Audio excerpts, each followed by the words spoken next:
I apologize, but I'm going to use a word here that might offend some people. COVID-19. The pandemic was a wake-up call for a lot of folks, and teachers were no exception. Suddenly finding ourselves faced with the prospect of redesigning our lessons for delivery in an online environment, many of us were thrown into a state of discomfort. At the same time, many of us rose to the challenge and discovered some creative ways to engage students from a distance. The Global Online Academy has been doing exactly that since 2012. In fact, a large proportion of its students say that their experience in their GOA classes was a major influence in their choice of field for their ongoing studies. GOA fills gaps for schools and students in myriad ways. Did I pique your curiosity? Keep listening to find out more. This is one of two interviews with Michael Nachbar, Director of GOA. This first one focuses on GOA and its approach to teaching and learning.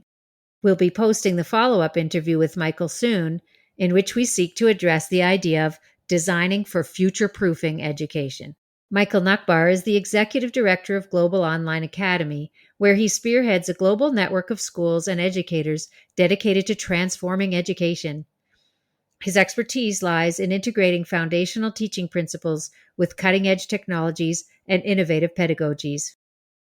A sought-after speaker, Michael regularly presents at national and international conferences on topics including nonprofit leadership and educational innovation trends. His thought leadership is widely recognized and respected across the educational community. You can read Michael's full bio in the show notes. Our guiding question for this episode was, what is the Global Online Academy, GOA, and how does it approach online learning from a humanistic perspective? Here are some of the topics we addressed: the history and mission of GOA, the lab school nature of GOA, the people aspect of GOA, including students, teachers, and administrators, a holistic, inquiry, design-focused approach to teaching and learning, and how the GOA courses supplement the core classes students take at their home school. This show was recorded on June 27, 2024. If you're like David and me, by the end of this interview, you'll be raising your hand and saying, "Pick me to go teach at GOA." Michael Nachbar blew us away with his description of the creative, proactive, thoughtful, innovative Global Online Academy. Enjoy. Hello, Michael. Welcome to the Educators Going Global podcast. So where in the world are y'all? I got to get my y'all in there because I know where you are. Currently, I am in Georgia in the southeast part of the United States, but most days you'll find me in New York, just north of Manhattan. And we were talking off mic about the heat. I'm in Southeast Asia, and I've been reading about the heat dome coming through the U.S., and you said it was pretty brutal, right? It feels like where you are in Thailand. It is humid and hot. You swim when you walk. I believe it.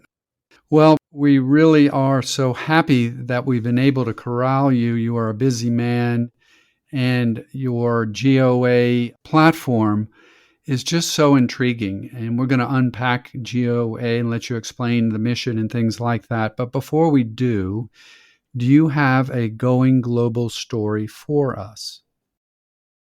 I do. Mine goes back to the early days of GOA, and it is still one of the stories that opened my eyes to what it was that we actually were doing and could be doing. We had just launched. It was 2011. We had our first 5 classes.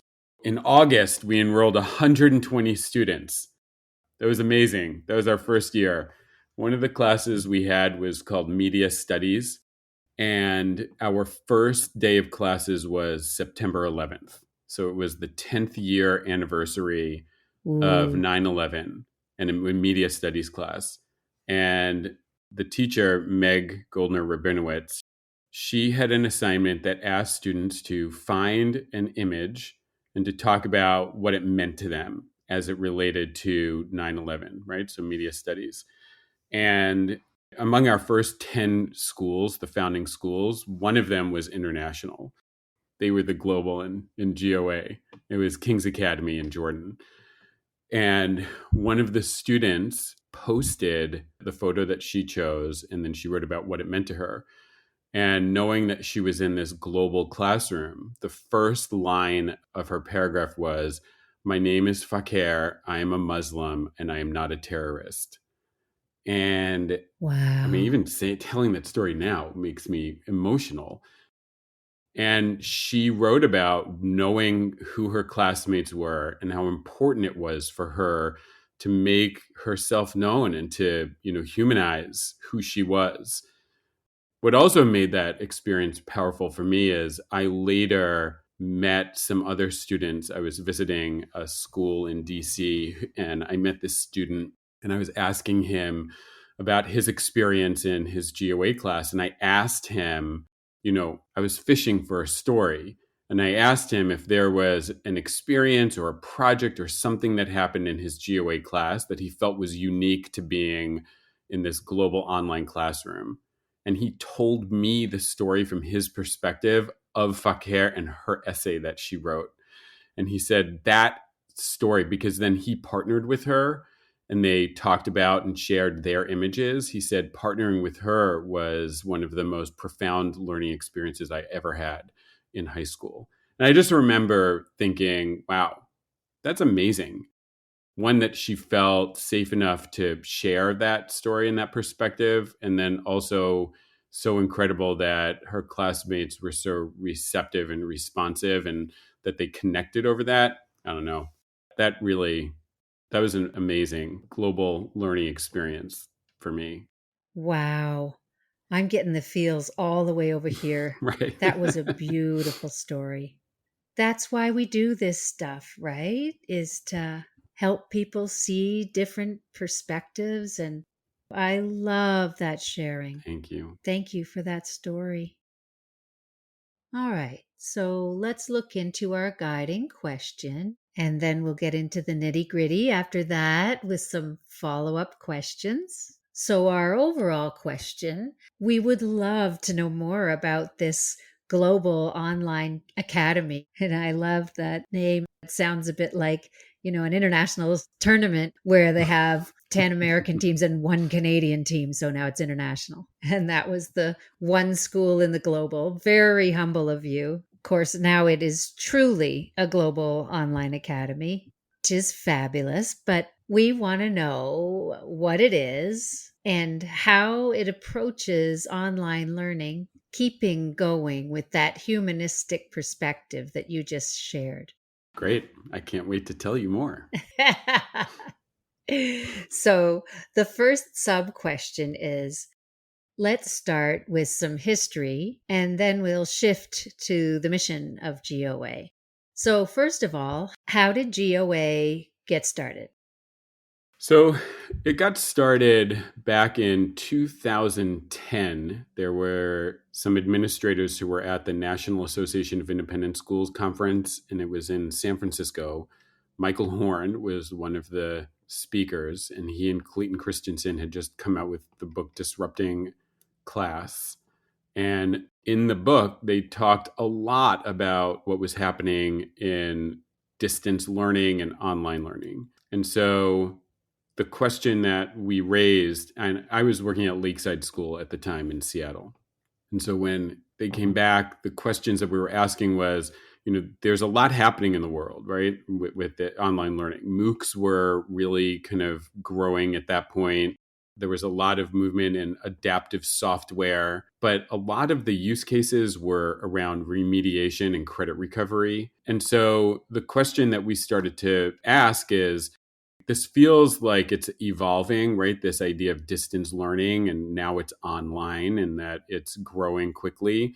What might this mean for independent schools? What might this mean for Lakeside School? That really was the first domino that started the conversation around what's going on, what might this mean, and then what if, right? And so at that time, Lakeside was exploring a lot of different big projects. And one of them that we thought we should dive into was exploring more deeply what could online classes at Lakeside look like? Because what we knew was that MOOCs weren't what we would want, right? Schools like Lakeside, like all the schools in GOA and internationally and independent schools, I mean, were emphasizing relationship-based learning, right? And intellectual curiosity and engagement and rigor. And so we started to explore what this could look like. And the first iteration was, what if we at Lakeside offered a few online classes and we could open it up to students at other schools? And we quickly realized how limited in capacity that would be, right? Or in scope that would be. We'd offer a couple of classes. And then the other question was, who would take them and why would they take a Lakeside online class? That didn't make that much sense. And then we started to explore the idea, what if we invited other schools to do this with us in partnership? And that's when things got really interesting, right? The idea of pooling our resources, of pooling faculty and pooling students to do something that we couldn't do on our own. And as we started to develop what that looked like, that was really the starting point for GOA. And as we developed it, we really designed over the course of 6 months the whole program, what it would look like, what it would do, the mission, I mean, everything. And I started working with a group of faculty on campus to explore what online classes would look like. Don't forget, like 2011, nothing existed. There was no model. If you even go back, you were doing Google Hangouts, I think could do 3 video feeds at once. That was amazing. So we really had to think deeply about what all of this was going to look like and how we were going to do it. And it wasn't going to be live synchronous classes because the technology wasn't there, which in hindsight was a gift. So I started working with a group of teachers to develop online units, and they developed these 2-week units. And the first meeting that we got together, everybody blinked at each other, and we're thinking about replicating, right? Not reimagining. And so we all left realizing that's not going to work. We're not going to be able to take what we did and move it into this space. We've got to really think fresh and start from scratch. And when they started to do that, everything just started opening up into just thinking differently about how we design learning experiences. And then we brought schools together and we had our 10 founding schools. I could keep going. There's lots of different places, but I don't. I'll see where you want to take that. Yeah, so we do like to keep sort of a structure, but we also like to digress at times. So clearly, you were targeting some needs that were not being met at the time. Tell us a bit more about the specific K 12 education needs that you saw that you were aiming to address. I think the needs really started to expose themselves over time. I think at the beginning in 2011, nobody was asking for online classes, right? The idea of MOOCs was really content based, and it was about democratizing education, which was amazing. I mean, MOOCs brought great professors and courses to a global audience. But again, they were very passive, right? They were passive learning experiences focused on absorbing material. And what we started to see, and that it was that group of 5 teachers, and what they started to do was, they were redesigning lessons that they had done for years in completely new ways, right? There was this one teacher, David. He taught this earth science class, and he would have students usually prepare a presentation on photosynthesis where the students had to research and then build it. And in an online space, it was very deductive, right? What is photosynthesis? And then show an understanding of that. And in an online space, he was thinking, I don't want to do that. I don't want everybody making the same thing. In this space, it just didn't feel right. So he gave them the presentation and he had them narrate the speaker notes over that, right? And so he turned a deductive assignment into an inductive assignment, right? It was things like that that pivoted the way that some of these teachers were thinking about what they were designing and asking students to do. I had the head of the English department. he canceled his on-campus classes for 2 weeks and did it online. And at the end, I was like, how'd it go, Eric? And he said, those were the most democratized discussions I've ever had in my entire career teaching. Right. So the needs started to develop. This was a really rich learning environment for teachers to think about in a very pure, distilled way, like best practices.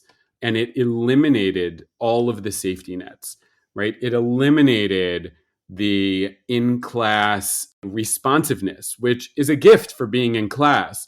But when you take it away, you have to think differently about what you're designing and what you're asking. And it just becomes more deliberate and intentional.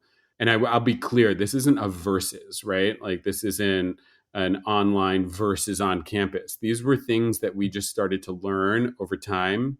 And then as we went into our first semester, we had all of our teachers were telling us that this was the most profound professional development that they had ever done. Cool. And we were learning together, right? There was no example, there was no model. So we would meet every week and we would talk about what worked and what didn't. And we would do more of the things that worked and we'd do less of the things that didn't. And so over time, I think GOA really developed into a lab school where we were getting teachers to just think differently about what they did and how they did it. And we were getting students to think differently about the ways that they were learning. And I still think we function in that way where we don't have to deal with a lot of the things that a regular school does. And so we can move a little more quickly. And that's always been a really exciting part of our work.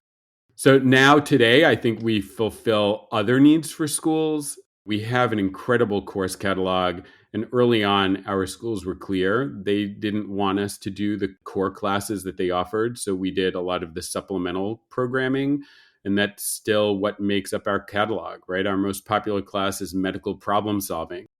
And it's just a way for students to pursue their passion. So, schools tell us that when they're bringing GOA in and partnering with us, that the main driver for students is that they get to take classes that they're passionate about, right? And these topics that they might not normally be able to explore.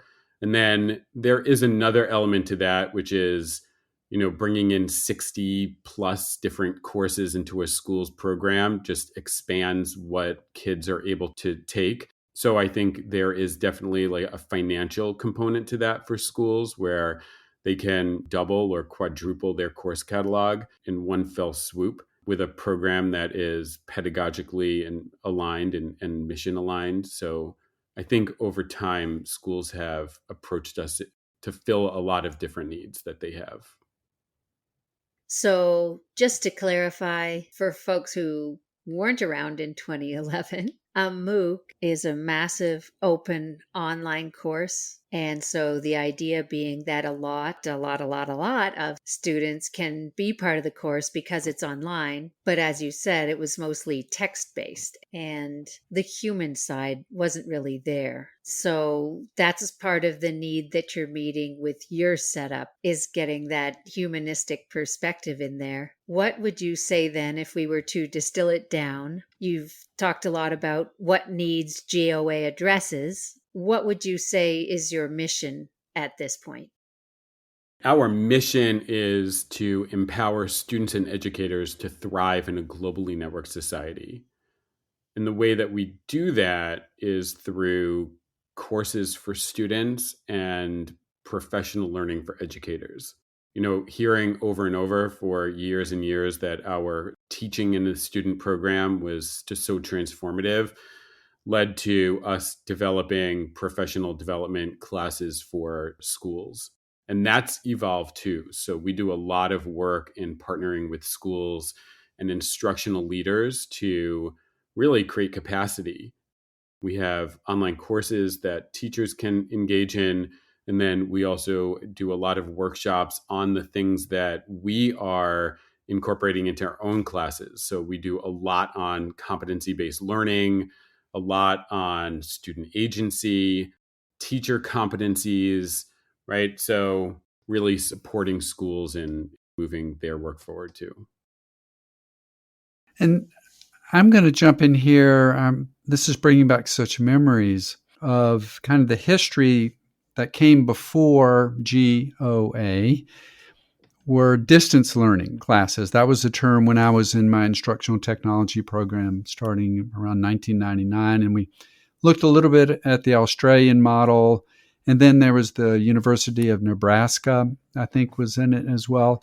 And then years later, some big players came in, corporate online learning, but they were filling the need for credits. That was what they were doing. People needed credits for algebra, geometry, US history. So this is such an eye-opener to hear that you were more on the enrichment side, the, as you say, passion-based learning. And at the same time, in 2011, I was in the trenches as an instructional technologist in the regular classroom trying to work with teachers to move forward on project-based learning, inquiry, concept-based learning in the classroom face-to-face. And what I'm hearing from you, it sounds like you were doing that online. And so you must have had just a dynamic crew of educators who came together in this progressive model to create and do these other types of learning that we know are really going to help students with their critical thinking and have personalized learning. We use that now, but it sounds like you were doing it back then. Am I correct in my summary?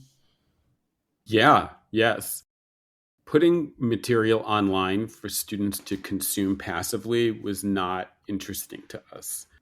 Part of that is just because, and from the very beginning and even still today, the people who work at GOA are huge pedagogy nerds. Huge. I mean, we are as nerdy as it gets.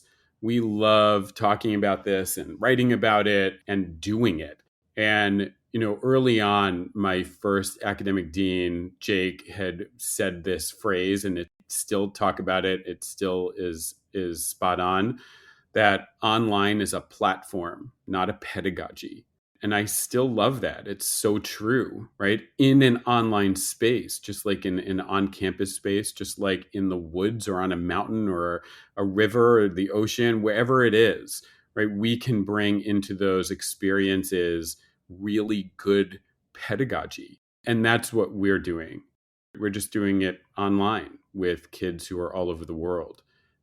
And I still feel like that's something that we need to emphasize, because during the pandemic, so many people and so many schools tried to just replicate what they did on campus, and that didn't translate into that environment, right? So when you're in a different environment, you need to think about what pedagogical principles you want to apply. Like, you're not going to lecture students when you're on a hiking trail. Similarly, that's not a great learning experience for students online. So thinking about what's going to engage them and what some of those foundational principles are that you can apply or wrap in a new way is, I think, what's so interesting about that evolution of distance learning. I mean, distance learning has been around for a century. It started with correspondence courses and mail, and it has only been evolving as the technology evolved. Like, I taught in a school in Texas, in rural Texas. Those kids did closed circuit TV courses with local college, right? That was in the 90s. And we're just seeing the new version of it and all of the different things that are now possible. So let's go a little deeper on your mission, because you shared some of the core values. What are a couple exemplars? Maybe pull from a couple more classes. You've already given one example. What are a couple other examples of what students have experienced in some of your classes? So again, I keep using that word passive, and the opposite is active, right? That active learning experience. So providing students with ways to demonstrate their understanding in real applied ways. We want to build student agency, so giving students voice and choice in what, how, when, where they learn. So our teachers they'll curate playlists, right? That might be videos or writings, or they may even create something for students that is pulling together different themes that they want students to understand. But the real work is going to happen when we're asking students to apply what they're learning. So, like in a medical problem solving course, it's you can study all of the signs and symptoms of every disease, or we can provide to students a case study that they need to investigate, absorb, understand, and then demonstrate their understanding in a letter to a patient, right? Those are the kinds of things, or looking at a data sets in a data visualization course and thinking about what's the question that's interesting and relevant to them that they want to pursue and examine, finding the data sets that may have the answer, and then learning how to analyze them and distill from those data a story that answers that question that they're curious about. So in all of our classes, that's what we're trying to promote and develop. Is it's not about academic rigor, it's about intellectual rigor, right? We want students to demonstrate their curiosity throughout their learning experience at GOA. Let's dig a little further into the people side of things. So, the bios of the leadership team on your website describe some impressive backgrounds and philosophies that align with experiences that David and I also had while working with progressive minded international educators. We just love your thinking and your people from the sound of it. So I have a few questions related to that. First of all, what brings educators to GOA, either as teachers or as leaders?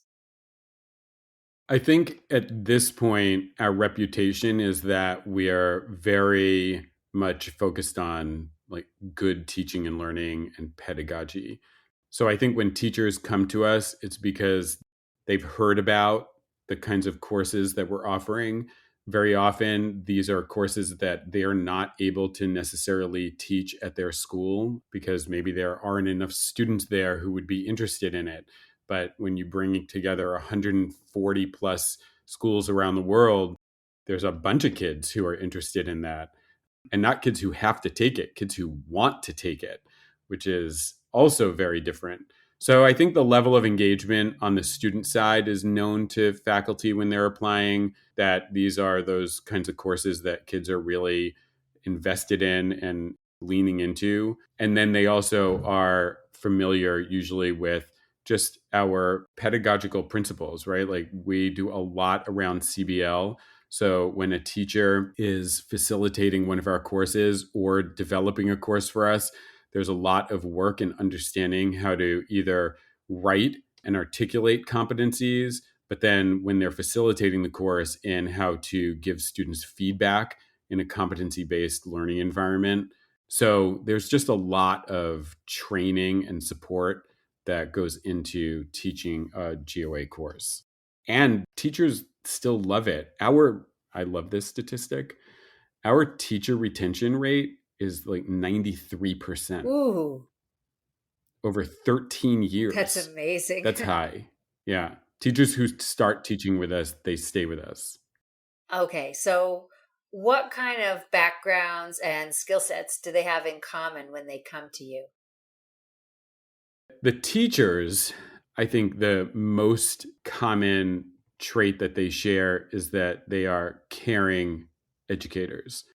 When they talk about their GOA students, they talk about my kids, right? My student. They're very invested, and that's great. That's what we want. Caring adults engaging with these students is one of the most impactful components of a learning experience. So that's what we're looking for. We're looking for content experts, but also invested in, like, very often we'll have a conversation with a teacher who might apply to teach a certain class. But in the conversation, we come to find out that actually they were an attorney in a previous life, right? And then it's, oh, well, actually, would you be interested in teaching a class on law? And that's when they're like, wow, I didn't even, yes, I would love that, right? So we get to really kind of, not only do students get to geek out about these awesome topics, the teachers do too. Yeah, so I think one of the prerequisites, as you alluded to also earlier in the conversation, was to be a nerd, a curriculum nerd and an education nerd. I love that. So, what kind of preparation do people do? What's the technical setup? Maybe a little bit of the nuts and bolts. So the prep is dozens of hours of training that go into this. So teachers go through a course with each other that we've developed, and then they are put on a teaching team, and all of the teaching teams have coaches. And so there's a lot of familiarization that needs to be done around like what our philosophy is around competency-based learning. We have 6 core competencies that are common to all GOA classes, but then the course itself has its own course competencies that are course specific, right? In some ways, they're even related to content that we want to make sure students need to know. The content versus skills is, we believe, a false dichotomy. Students need both and use them in different, using that content is one of the skills that we want students to demonstrate. So there's just a lot of that. We have gotten to the point now where we have an instructional design team in-house that works with a separate teacher who designs and builds the class. And then the majority of the teachers that we hire are there to facilitate the course. It used to be that teachers did both. And at this point, that it's just too much. The expectations of how to design it and what those instructional design principles are that we need to have common in all of our classes is a bar that's too high to ask teachers to do. So we hire teachers to do the thing that they are great at, which is facilitating the course, knowing these students, giving feedback. And then we work with, we have a structure for how we do course development that's kind of separate from that. I love it. It really sounds like you've got the focus in all the right places.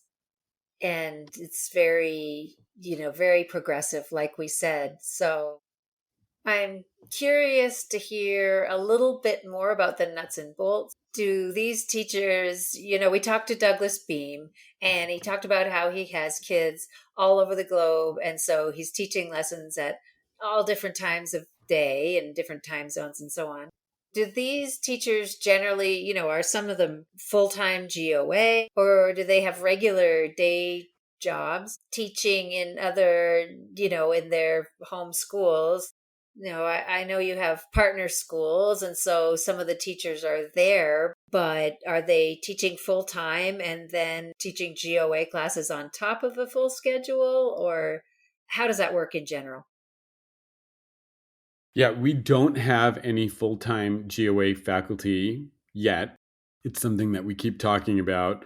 But one of the values that we bring to schools is the opportunity for their teachers to teach in our program, because the professional development it's enormous that they get. So, Yeah, no and our doubt. hope is that they are applying those skills to their on-campus classes as well, or working with other faculty, which is something we saw in the pandemic. GOA teachers at GOA schools were leading faculty training on how to work in an online learning environment. So that was great. And we want that. So we try to spread it out as much as possible. So the majority, I think at this point, I think it's 50 or 60% of our teachers work at a member school. We just have so many sections now. I think we have 150 different sections for 65 different classes. Yeah, we had 4,000 students take GOA classes this year. Awesome. Yeah, it's huge. That's actually not fair. I shouldn't say 4,000 students. We had 4,000 sections taken. A lot of the students taking classes are taking more than one with us, which is also interesting. And it's funny because we keep hearing from adults in schools that kids don't want online. We're at our highest enrollment for school year and summer courses that we've ever had. Students just want good learning experiences. The adults, on the other hand, have been traumatized and are still traumatized. But students, right now in high school, they just want to do good work. And I think they don't really care where it's taking place as long as it's meeting their needs. So we could say that students are becoming better informed consumers of Consumers. education in a way, and they're being more self directed and they're advocating for their learning. And those are all just wonderful, wonderful pieces to hear about. Yeah, I think they are for sure. For sure. And they're getting different things from different places. I mean, that's how these kids learn today, right? And they know that. They get certain needs met on campus or in a class, certain needs met outside on the field, certain needs met when they do like their camping trip. I mean, they are constructing their learning from lots of different places in a way that is really interesting to watch. And I think schools should be listening to that more, because we, as usual, are projecting our feelings onto their needs. And that creates a tension that doesn't necessarily serve kids. Well, and if part of the role of K-12 education is to prepare students for, college and university level classes, and then ultimately for life, colleges and universities, I believe, have gone more towards a model of letting students create a major and help figure out some of the courses that they're going to take and where they want to ultimately end up. And so feeding into that and, giving kids these foundations can only be to their advantage. It's awesome. I totally agree. We never asked this question until this year. Somewhere online, we saw a program list all of the colleges that the students from their program attended. And it almost felt like they were making the connection that they went there because of that program. While I would love that to be true, I think that might be a bridge too far. So we started to look at what is the question though that we want to ask, right? It's not, did GOA, get you into University X? That's not the question. We wouldn't want to be that presumptive.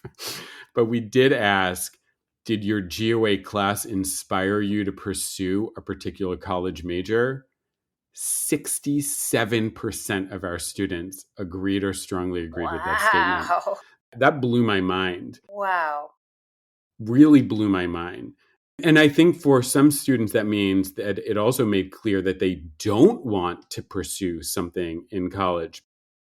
But for almost 7 out of 10 students from 1 or 2 GOA classes that they now know what they think they want to pursue, that was really exciting to us. We were kind of astounded by that number. And we'll keep testing, we'll keep asking that to see how that holds up over time. But that was huge. Yeah, that's the perfect question. What a litmus test for have you achieved what you're setting out to achieve? I love it. Yeah. So that's a great segue as we want to start talking about your students. But what's coming to mind is also the topic of our second show that we're going to record in a couple of weeks with you, when we're going to expand our horizons to the little question of the future of education and where is online learning going. Because I do want to make one comment about our current teachers and coming out of COVID. I was saying I listened to, you were part of a panel with John and Dan on their podcast dealing a lot with AI and where are we going and where are schools after COVID? How are they preparing for the next shutdown, which is the question we're going to ask you. What have you learned? But the more positive question is, what are the lessons we learned for people who had to jump into the pool of online learning? And those of us who have been believers in online learning for a long time say, let's take that in a positive way. How can we become better teachers so that we can help students put together programs? And we can use the word hybrid. We'll just take that word. That part of it's going to be online, part of it's going to be face-to-face, part of it's going to be an internship. Maybe you're taking an online class from a college for credit. You put an independent study together with someone from GOA or one of your teachers lets you do it. So there are a lot of ways to go forth.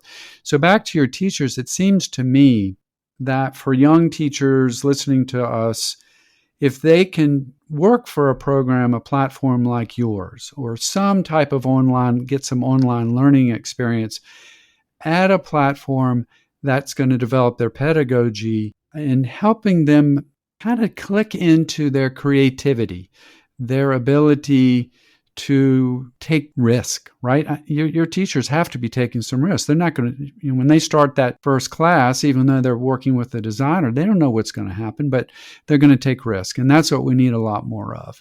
So it sounds like you're expanding, you need more teachers. I could see lining up, and if my son Max is listening to this, Max, you need to go and teach one of your Eastern philosophy classes at GOA. All right, well, let's shift over to the students. So, in general, what's it like to be a student at GOA? And I guess start with what's the usual course number that people take? Did they take one, two? What do the numbers look like? And then what's the profile of these students? So the number of students taking more than one GOA class has been growing steadily over the past few years. I think right now we're at half of our students take more than one class, which is amazing. Amazing. And then I think right now we're about 15-20% taking three or more. When students do that, they earn a global pathways certificate. So we have pathways in different areas of study that students can pursue that they then graduate with, and can be supplemented at their high school on their diploma, and they get a certificate from us. So that really, I think, shows the kinds of students who are, they can do it in lots of different areas, but a lot of kids do it in one area, which I think, again, really lines things up for when they are applying to college, university. Their story is really clear of, ways that they're going beyond the traditional offerings and pursuing something that they're interested in. And I think that really speaks to the profile of the students taking GOA classes. They are interested in diving into a specific topic in a way that they may not have done before, or they've experienced all of the courses that their school can offer and they want to go beyond it, or their school didn't offer it and they want to expose themselves to that. So the typical student is just that student who's curious and perhaps passionate about a topic, but they may not be yet. So they want to see, is this what I thought it was? Or I took psych at my school and now I want to do neuropsych or abnormal psych. We have like a whole psych department practically. So they want to go beyond. So going into the classroom, what are some, I'll use the word routine or experiences. What does it feel like to be in one of these classes? Just in timing, are they asynchronous, synchronous, or combination? Platform wise, what does it look like on their screens? That kind of explanation. Yep. So the classes are asynchronous, where students need to log in every day, and they have synchronous components throughout the course. So they will work with classmates on something, and that may be synchronous or asynchronous or both. They'll meet with their teacher on a regular basis. And then when they can, they might meet in smaller groups. But again, we, of course, might have students in 13 different time zones. So we can't ever hold class at the same time. Again, those are those things that are constraints that really forced us to think about how to be deliberate and intentional in the way that we design what it is that we want students to learn, do, and understand. Being competency based, students in every juncture. So every time they're doing even a discussion, the competencies that they're going to be evaluated on are explicitly stated at the start of it. And then students are asked at the end to reflect on ways that they applied those competencies. And those are going to be a mix of our core competencies. So like collaborating with someone not in the same room as you, right? Or leveraging technology tools to express an idea, right? Supplemented with course specific competencies that might be, demonstrating an understanding of a particular topic that runs through the course. It's not going to be a competency for us, isn't going to be like a standard of, They need to know all the dates of this. We want them to understand like what's behind that. So they'll experience that. They'll be in written discussions or they'll leave video comments. Again, right? I think we've lost sight of some of those foundational principles of what online learning can actually allow students to do. We talk so much about like what's up here, but some of those foundational things are, giving kids time to think more deeply about the question being asked instead of needing to be the first hand raised in a classroom, or connecting a comment or an idea with an outside resource, right? Like when you get time and space to do that, students can bring those in. There used to be an online program that their slogan was every student in the front row or something. I think that's true for a lot of online programs where every student is right there and the teacher sees them front and center. And that's really exciting. So students are not passive. They're not listening or watching lectures or just absorbing material. We really want them doing is actively engaging in their learning.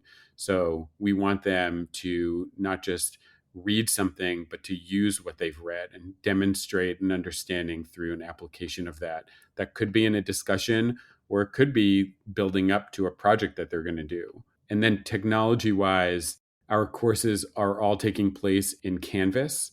So that's our learning management system. But the tech requirements are pretty low. They're using that and Zoom. I really appreciate how it sounds like the students are at the center of the learning, which sounds like duh, yeah. And we say that now. We wish it's something that we had thought about a long time ago when we had so much teacher-directed instruction. So on that note, are there cases where a student or groups of students come together with ideas for new courses? So that's kind of the first part of my question. Are there student-generated ideas for courses? And then I guess the broader question is, how do you get your courses started? Is it your member schools? Where does that idea generation come from for new courses? So, on the student side, one of the things that we always ask students, and we've done that for a long time, what are topics or courses that they'd be interested in taking? And we get great ideas from them. We also, a year ago, Douglas, who was on this podcast, started a student ambassador program. It's kind of a combination of students being ambassadors of GOA at their school, but also engaging in projects within GOA. So helping us get more of a student perspective, which has been amazing. So there's very much a leadership component to that role, and they've blown us away. So we get ideas from them. We don't have students developing courses for us, although that is definitely like one of the holy grails of what it is that we want. We talk about this all the time, right? How can we do that? So, yes, that's on the wish list of things we are thinking about and would love to do. We survey our member schools every year to see what courses they're looking for. And then we look for patterns and themes and trends. And then we also do a lot of external research. So looking at colleges and universities and where new majors are popping up. So, we started offering a data visualization course a few years ago because we're seeing a lot more majors at universities around data analysis and visualization. And so we've developed a few courses in that area. So we get input from a lot of different places. So, is Chris Smith teaching your data visualization course? Chris is somebody that we talked with about data and data visualization. So, I'm just curious if you know him. I don't know Chris. Oh, well, we'll have to introduce Yeah. you then. Yes. It was a great episode because I kind of went into it with this data anxiety issue. So it was nice to talk to somebody who said, it's just information that you've gathered. You can get it from a field trip, you can get it from going and talking to students during an after school activity or whatever. And it all kind of counts because it feeds back into informing what you do in the classroom. And so that really helped me. So listen to that episode, folks, if you haven't yet. Little plug for that show with Chris Smith. Sorry. No, we talk about data at GOA a ton, but it is in the way that you're talking about it now, which is how do you leverage data to humanize the learning experience, right? So we use data to identify students who may be struggling before it manifests in them struggling. And we can look at different markers of engagement because we're in an online environment that triggers a response from us immediately. Right? Like we can see, for us, it's, is the student logging in on a regular basis? And did they skip 2 days? Like we know that that's bad. Like we know something might be going on that we're not on their radar. And that day we can send an email out to the student asking, you're okay. We haven't seen you. Just let you know that when you don't log in, you might miss something. So go check your class, and your peers want to hear from you, that kind of thing. And then if we notice trends, then a site director at that school can follow up with a student, right? So it's not about the data and the technology, it's about the data and the human response. That's amazing. I mean, talk about a humanistic piece and an individualized piece. For years we've been doing student concerns meetings, and it always comes down to what has each teacher observed and so on. And it's great to hear that data can also inform that type of thinking. So fantastic. And I love that you said it's so immediate.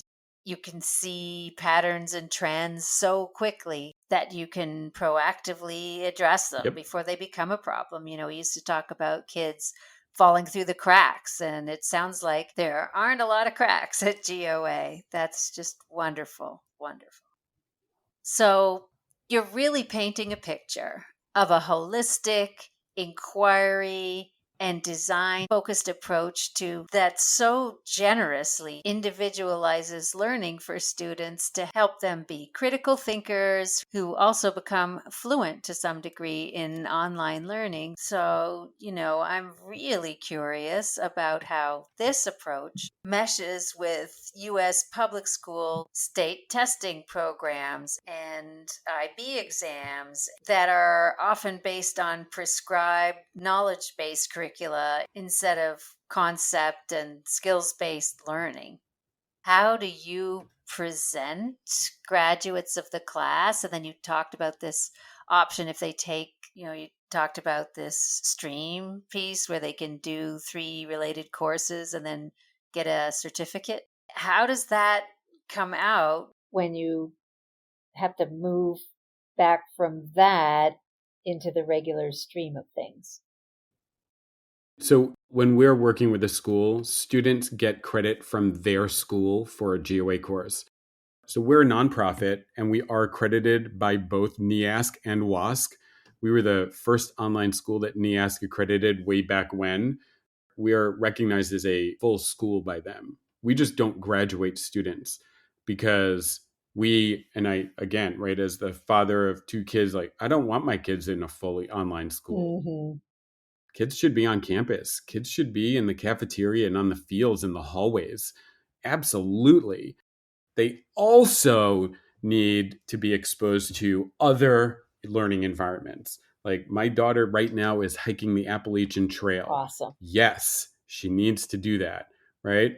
And then I also hope she's going to a GOA school next year, that at some point, she probably won't because it's her dad, takes a GOA course because it's something that she's passionate about.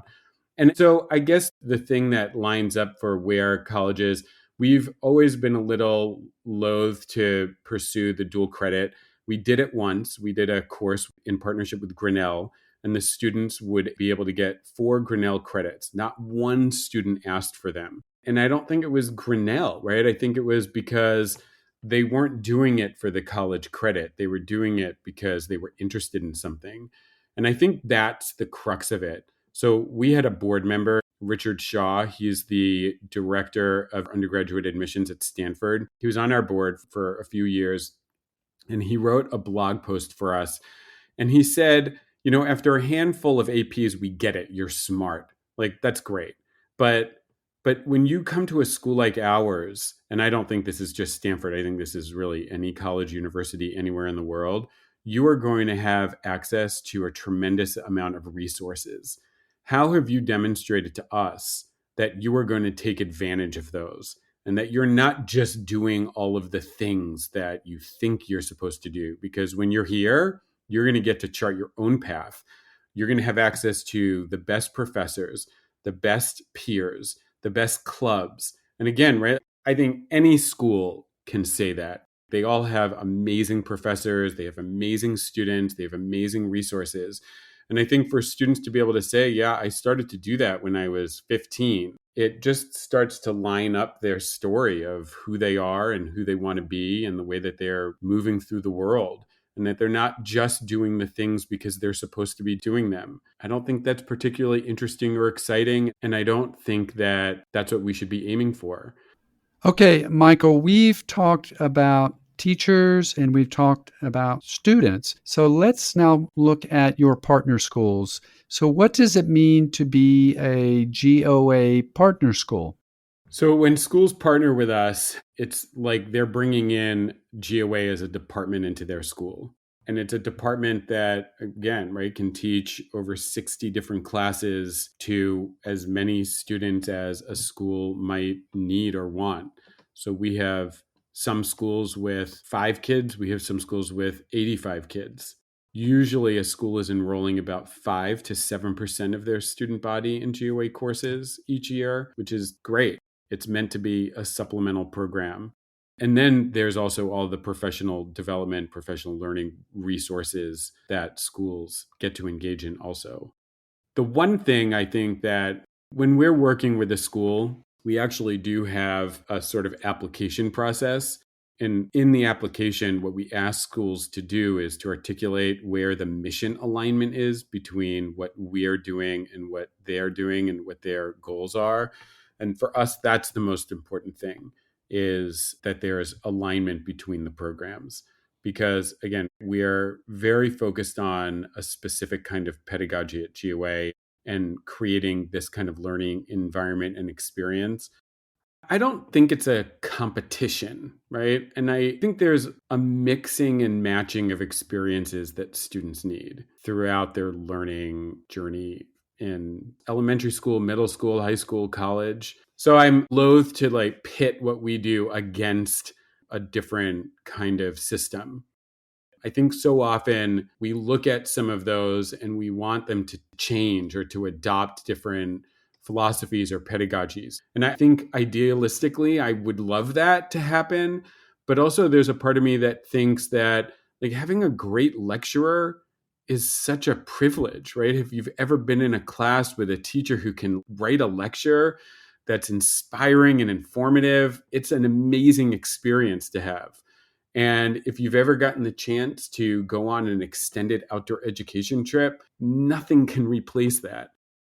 And so I think that making sure, again, I think it just comes down to being deliberate and intentional. And how can we ensure that students are getting exposed to lots of different ways of learning? So whether it's a class that has a summative standardized test at the end, it's not my ideal, but also I've got a 16-year-old daughter and I'm okay if she has that at some point. I just want it to be balanced, right? I want the balance. And so, in order to do that, I think we need to think about systems and how we create and design balanced systems and experiences for students. Michael, this has been incredibly informative and an engaging conversation. And I'm right there with David. I want to line up to maybe teach at GOA. It just sounds like such a fabulous program. So maybe you can tell our listeners how they can follow you if they want to learn more about GOA and what it is that you all do. The best way to learn more about GOA is at our website, globalonlineacademy.org. And on that site, there's a tab at the top, Insights. That's our blog. We write extensively about not just what we're doing, but about different topics in education. So really with a focus on the application of theory to the classroom and to designing learning experiences for students and good professional learning. So that's a great resource for folks to really dive in and geek out about all things learning. Fabulous. And all of that is, there's no paywall or anything for all of Nope. that, right? Correct. Awesome. What a giving group. Love it.